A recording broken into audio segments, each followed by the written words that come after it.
Bonjour, bienvenue dans le cours de mécanique quantique où nous allons continuer maintenant sur la physique statistique, la deuxième partie. Donc nous avons des micro-états et on aimerait bien pouvoir calculer le nombre de micro-états. Alors, comment est-ce qu'on peut les dénombrer? Bien, chaque particule a une position qui est donnée par trois nombres, x, y, z. Rappelez-vous, les coordonnées, c'est le même principe. Et une vitesse qui, ayant une direction, va être aussi donnée par trois nombres. Donc en tout, 6 nombres par particule. Il y a un très grand nombre de particules, ça fait un très grand nombre de variables, mais ce n'est pas suffisant.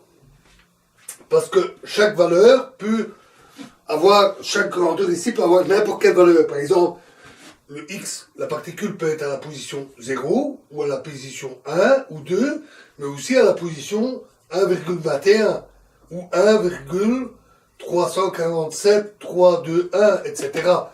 Il y a une infinité de positions et de vitesses possibles. Et donc, on peut avoir, a priori, une infinité de micro-états possibles. Et ça, c'est un peu ennuyant parce que si on veut faire des calculs, avec des nombres infinis, c'est toujours problématique. Alors, une solution est de découper le nombre de possibilités en un nombre de possibilités fini. Alors, comment est-ce qu'on procède?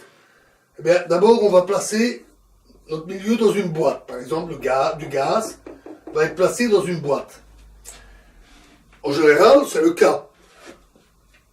On a souvent une enceinte dans laquelle est enfermé le gaz. Ça peut être une bouteille, ça peut être à l'intérieur d'une machine, ou même l'atmosphère qui est confinée dans une certaine zone autour de la planète.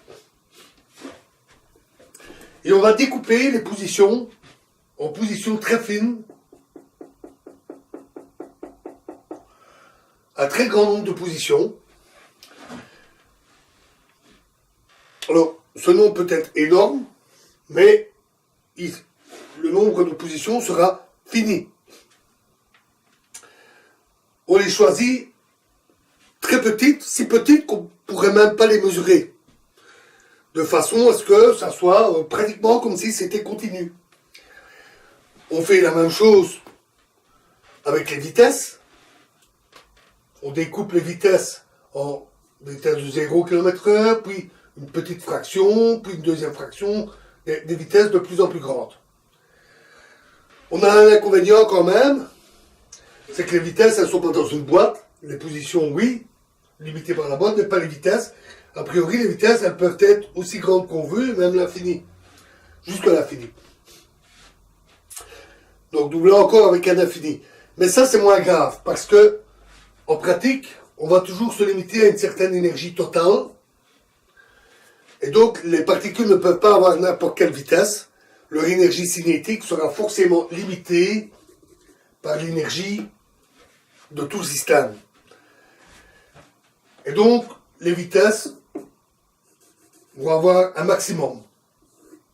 Donc, on a des positions discrétisées, des vitesses discrétisées, et donc un nombre fini de possibilités. Alors, le nombre d'états possibles, donc W de la dernière fois, peut être absolument énorme, mais il est fini, et c'est ça qui est important. Et d'un point de vue théorique, si on fait tendre ces divisions de plus en plus petites, jusqu'à être infinitésimales, on retrouve le continu, donc à la limite, on peut faire tendre le calcul vers une valeur correspondant au continu. Donc il y a toujours moyen de s'en sortir. C'est une procédure assez classique en physique mathématique. On peut aussi tenir compte de la mécanique quantique. Alors, évidemment, lorsque les pères fondateurs, Boltzmann, Maxwell, Gibbs, ont créé la physique statistique, ils ne connaissaient pas la mécanique quantique, mais celle-ci, maintenant, elle existe, et on sait que la mécanique quantique dit que dans une boîte, les positions ne peuvent pas être quelconques, les vitesses ne peuvent pas être quelconques, et il y a effectivement une certaine quantification. Alors, peu importe qu'on fasse un découpage arbitraire ou qu'il soit imposé par la mécanique quantique, bien entendu, il est préférable que ce découpage ne soit donné par une théorie physique, mais même sans la mécanique quantique, on peut faire ce découpage de manière totalement artificielle, et ça marche très bien.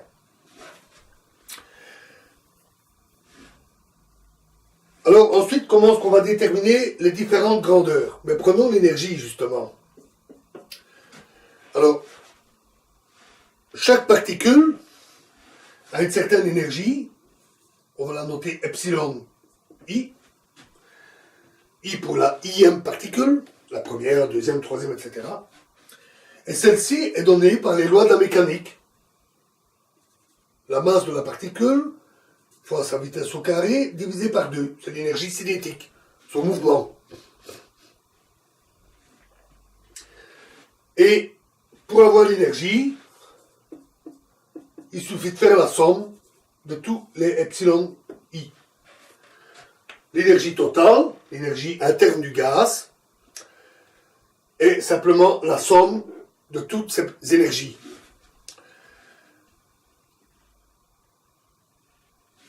En plus, il faut tenir compte du fait que les particules ne vont pas seulement se déplacer à l'intérieur à une certaine vitesse. Ce sont des molécules formées d'un ensemble d'atomes qui sont liés ensemble, un peu comme s'ils étaient liés par des ressorts. Ils peuvent vibrer, ils peuvent tourner. Les rotations, les vibrations jouent un rôle important qui fut d'ailleurs négligé au début de la physique quantique. Ils ne connaissaient pas bien les atomes et les molécules, mais dont on a très vite tenu compte. Et il faut en tenir compte dans les calculs, mais ce sont des détails techniques qui nous importent assez peu ici, où on explique surtout le principe. Donc, on a la valeur de l'énergie, c'est assez facile. La pression maintenant. Supposons que vous ayez une paroi, et vous avez des particules qui viennent heurter cette paroi. La particule, en heurtant la paroi, va provoquer un choc qui va avoir tendance à faire reculer la paroi. Pour empêcher la paroi de reculer, il faut appliquer une certaine force. Alors, il faut appliquer cette force-là juste au moment du choc. Mais ça, c'est pas très important parce que il y a des chocs en permanence. Il y a des milliards de molécules dans notre boîte, ou dans la pièce, ou dans l'atmosphère. Et donc, il y a des milliards de petits impacts par seconde. À chaque seconde, il y a des milliards d'impacts. On serait incapable de discerner les impacts des autres. L'effet est quasiment continu. On a un effet moyen. Donc, il faut appliquer une force permanente qui correspond à tous ces chocs. Et comme les chocs ont lieu sur toute la surface, il faut appliquer une force par unité de surface de la paroi. Et ça, c'est la définition d'une pression. Une pression, c'est en effet une force appliquée par unité de surface. Donc, en utilisant les lois de la mécanique, la masse et la vitesse des particules, on peut déterminer la pression qui est dans l'enceinte. Cela se déduit assez facilement. Pour la température, c'est un peu plus compliqué. Nous allons juste donner le principe et le résultat. Lorsqu'une particule de gaz vient heurter votre main, elle provoque un choc, comme nous venons de le dire, et ces chocs peuvent exciter les molécules qui composent votre main. Elle peut les faire vibrer, peut les faire bouger ou exciter leurs électrons. Et ça se traduit par une certaine énergie communiquée à la main, de la chaleur, et donc par une augmentation de température. Donc on comprend que la température d'un gaz, d'un milieu, est liée à l'agitation de ces molécules. Alors comment faire le lien? Eh bien, là, c'est beaucoup moins simple. Il faut déterminer les autres grandeurs, déterminer les lois d'évolution des particules. On établit alors des équations, on trouve alors des équations dont la fameuse fonction d'état dont nous avions parlé, qui lie toutes les grandeurs entre elles. Et alors on peut, dans la fonction que l'on trouve, on peut dire, ah mais tiens, on retrouve la fonction que l'on avait en thermodynamique, et la grandeur qu'on a là, c'est la température, on l'a trouvée. Et on découvre que la température est liée à l'énergie des particules. Alors, les particules ont toutes des énergies différentes, elles ont toutes des vitesses différentes. On parle donc ici de l'énergie moyenne. L'énergie moyenne des particules, c'est simplement N fois K fois T. Alors, qu'est-ce que ça signifie? Mais T, c'est la température. On parle de température absolue, c'est-à-dire que la température la plus basse qui puisse exister, c'est celle où il n'y a plus aucune agitation. Toutes les particules sont figées. On ne peut pas aller plus bas, on ne peut pas être moins immobile que immobile. On ne peut pas être moins mobile que immobile. Donc, il existe un minimum qui s'appelle le zéro absolu et qui correspond environ à moins 273 degrés Celsius. La température absolue mesure la température à partir du zéro absolu. Donc, une température de 0 Kelvin, c'est l'unité qui est utilisée, correspond à moins 273 degrés. Et une température absolue de 273 degrés Kelvin correspond à une température de 0 degré Celsius. Ce sont les mêmes degrés, simplement on a mis le 0 à la température la plus basse possible. Et N, c'est le nombre de degrés de liberté des particules. Alors là, un petit mot de ce que ça signifie. Les particules du gaz, peuvent se déplacer de diverses manières et elles peuvent le faire dans 3 directions possibles. Toute autre direction étant une combinaison de ces 3-là. Gauche, droite, avant, arrière, haut, bas. On dit qu'elle a 3 degrés de liberté. Donc en général, N vaut 3. Dans un gaz. Alors, si en plus, nous avons des rotations et des vibrations, ça vient s'ajouter. Il faut en tenir compte. À ce moment-là, N peut être plus grand. Si on a affaire à un solide, à ce moment-là, les atomes ne peuvent pas se déplacer. Ils sont coincés dans le réseau cristallin du solide, mais ils peuvent vibrer dans certaines directions. Et là aussi, cela donne des degrés de liberté. Et K est une simple constante, appelée constante de Boltzmann, équivaut à 1,38 fois 10 exposant moins 33 joules Kelvin. Très petite valeur. Joule, unité d'énergie, Kelvin, unité pour les températures. C'est une constante universelle. Déjà ça, ce sont de très beaux résultats.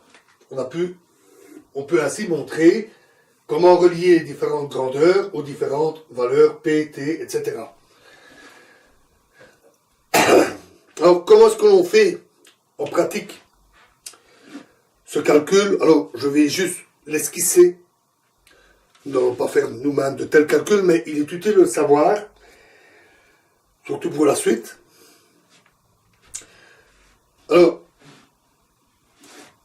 notre énergie, les epsilon I, ont des valeurs quantifiées, tout comme pour nos positions et nos vitesses. Pourquoi? Parce que l'énergie de la particule, elle est liée à sa vitesse. Nous avons quantifié sa vitesse, donc nous avons quantifié son énergie. C'est vrai aussi en mécanique quantique. La mécanique quantique dit que les particules ne peuvent avoir que certains niveaux d'énergie bien précis, que ce soit du gaz pris dans une enceinte, ou que ce soit des atomes dans un réseau cristallin d'un solide, par exemple. Et pour faire le calcul en pratique, et donc chaque valeur d'énergie, chaque micro-état possible, correspond à ce que l'on appelle une cellule. C'est le nom qu'on lui donne. L'ensemble des valeurs possibles du micro-état. Alors, on va découper les valeurs macroscopiques possibles en domaines. Donc, on fait la même chose que la quantification ici, mais avec les valeurs macroscopiques. On essaie de faire un découpage suffisamment fin, et un tel bloc est appelé un domaine. À un domaine correspond une énergie bien précise. On va donc avoir dans un domaine un certain nombre de cellules. Donc dans le domaine I, on va avoir GI cellules. Ce nombre est appelé la dégénérescence, parce que toutes ces petites cellules ont la même énergie. Plusieurs micro-états peuvent avoir la même énergie. Ça dépend des systèmes physiques. Parfois GI vaut 1, parfois il vaut une très grande valeur. Et on va donc pouvoir ainsi énumérer assez facilement le nombre d'états. Alors, définissons bien les termes. Alors, les éléments qui décrivent l'ensemble des états possibles sont les cellules pour le microscopique, les domaines pour le macroscopique. Le nombre de particules dans une cellule sera noté Nj, avec un petit n, et dans un domaine, Ni, avec un grand N, pour un domaine. L'énergie, pas de problème, puisque l'énergie de chaque cellule est identique, donc l'énergie c'est toujours epsilon I. Et la dégénérescence sera 1 pour une cellule, puisque une cellule correspond à un micro-état, et GI pour un domaine. Comment calcule-t-on le nombre d'états? On peut dire, voilà, on va mettre N1 particules dans ce domaine-là, N2 dans celui-là, N3 dans celui-là, etc. Et en tout, on a N particules. Donc, nos particules, on va d'abord calculer comment répartir les particules N1 dans celle-là, N2 dans celle-là, N3 dans celle-là. Rappelez-vous notre boîte avec les deux compartiments. On disait on va mettre 2 particules à gauche, 3 particules à droite, et on comptait le nombre de manières de faire. Mais c'est exactement la même chose avec beaucoup de compartiments. Et ce nombre très grand va être noté W0. Puis dans un domaine, par exemple dans le 3, on peut calculer le nombre de façons de mettre les particules dans les différentes cellules. Une dans celle-là, 2 dans cette cellule-là, etc. Et ainsi pour chaque domaine, on va avoir une valeur WI qui va être calculée. Et W, ça sera simplement W0 fois W1 fois W2 fois W3, etc. Ces calculs de dénombrement dépendent des systèmes physiques, dépendent du fait qu'on est en physique classique, ici nous pour le moment, ou en mécanique quantique, mais en général ce n'est pas très difficile à faire. Et on peut ainsi obtenir assez facilement la valeur de W. Et nous avons en plus des contraintes. On connaît la quantité de matière, en général celle-ci est fixée, donc le nombre de particules, et donc on sait que N, le nombre de particules, c'est la somme des Ni. L'énergie totale, en général, est imposée aussi. on sait que l'énergie interne du système, souvent notée U, sera la somme de NI fois epsilon I. Puisque l'énergie là-dedans, c'est epsilon 3 pour le troisième domaine, fois M3, le nombre de particules, plus les M2 fois epsilon 2, plus M1 fois epsilon 1, etc.